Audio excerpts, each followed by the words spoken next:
Ito yung tipong kahit walang ginagawa, mabubwisit ka kasi pang-asar yung muka.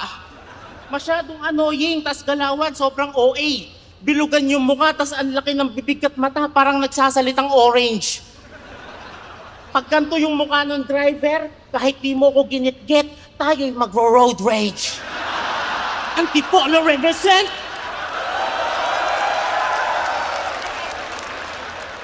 Last December, tinanggihan mo daw mag-ahon.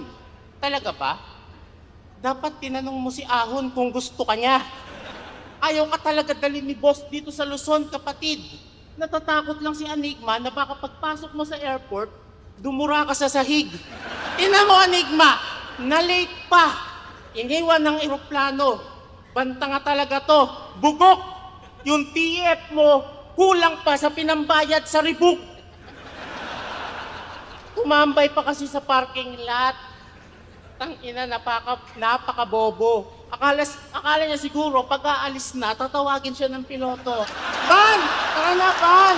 Aalis na tayo, Ban!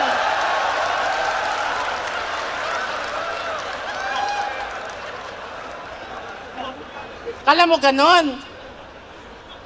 Pero congrats! Nakapag Manila ka na.